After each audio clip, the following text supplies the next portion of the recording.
Bharatiya Janata party संविधान के ऊपर हमला कर रही है, संविधान को बदलना चाह रही है। इस 2024 के चुनाव में जब उनने सीधा सीधा हमला किया तो दलित समाज ने, पिछड़े वर्ग ने उनको दिखाया कि उनकी मनमानी नहीं चलेगी। एससी, एसटी और ओबीसी के 18,500 सीटों में नौकरी मिलनी थी, लेकिन उसमें से केवल 2,637 पर ही आरक्षण लागू किया गया है और शेष 15,863 जो सीटें बचती हैं उस पे अनारक्षित वर्ग के लोगों को नौकरी दी गई। और इसके खिलाफ जो छात्र, जो शिक्षक विरोध प्रदर्शन कर रहे हैं उनको भी दबाने का प्रयास किया गया है, उनको कुचलने का प्रयास किया जा रहा है। आज हम यहाँ पे एक बहुत महत्वपूर्ण विषय पे आपसे चर्चा करने के लिए यहाँ मौजूद हैं। हमारे नेता और नेता विपक्ष आदरणीय राहुल गांधी जी, हमारे राष्ट्रीय अध्यक्ष मल्लिकार्जुन खड़गे जी, प्रियंका गांधी जी और तमाम हमारे सारे नेता लगातार ये बात कहते आ रहे हैं कि भारतीय जनता पार्टी संविधान के ऊपर हमला कर रही है, संविधान को बदलना चाह रही है। इस 2024 के चुनाव में जब उनने सीधा सीधा हमला किया तो दलित समाज ने, पिछड़े वर्ग ने उनको दिखाया कि उनकी मनमानी नहीं चलेगी। और अब वो जब वो देख चुके हैं कि संविधान की क्या ताकत है, संविधान को मानने वाले लोगों की क्या ताकत है, तो वो घुमा करके इस पे हमला कर रहे हैं। संविधान से दिए हुए सुरक्षाओं और प्रावधानों के ऊपर हमला किया जा रहा है। और इस घोटाले में जिसके बारे में आज हम चर्चा करने के लिए बैठे हैं, ये स्पष्ट हो जाएगा कि भारतीय जनता पार्टी धीरे धीरे संविधान को खत्म करने का प्रयास कर रही है और एससी, एसटी और ओबीसी के लोगों के ऊपर उनके हित के लिए कोई विचार नहीं है, कोई स्कीम नहीं है, बल्कि उनको और गरीब और नौकरियों से वंचित रखना चाहते हैं। उत्तर प्रदेश में आप जानते हैं 2018 से एक प्रकरण चलता आ रहा है, शिक्षक भर्ती प्रक्रिया, जो 69,000 शिक्षकों की भर्ती हुई थी, उसमें एक नया घोटाला द प्रिंट इंडिया के माध्यम से उजागर हुआ है, जिसमें 69,000 शिक्षकों की भर्ती होनी थी।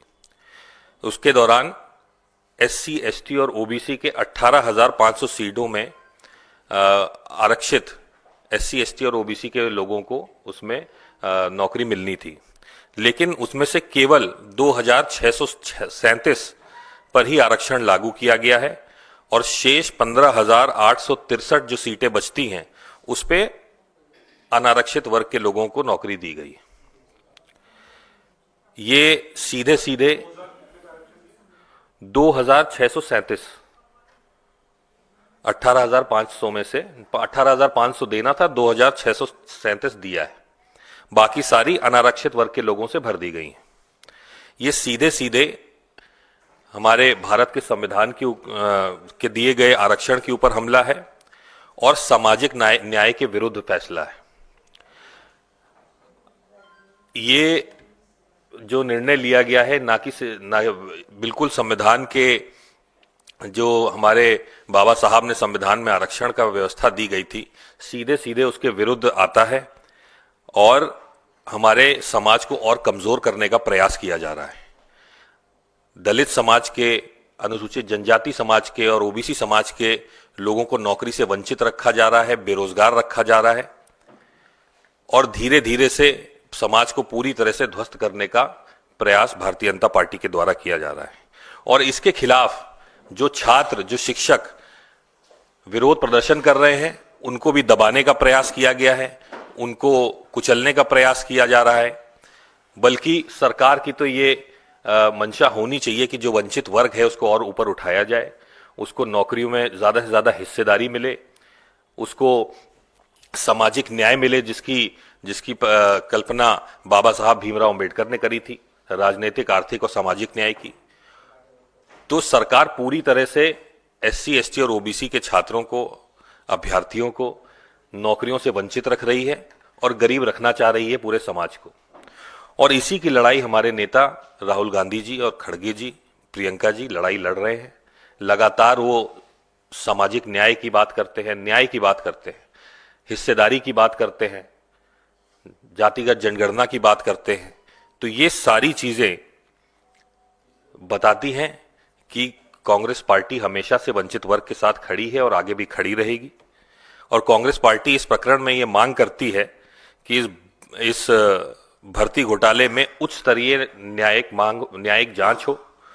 आरक्षित वर्गों के जो 18,500 जो सीटें खाली हैं, उन सब पे योग्य उम्मीदवारों का चयन किया जाए, दलित समाज से, जनजाति समाज से और ओबीसी समाज से।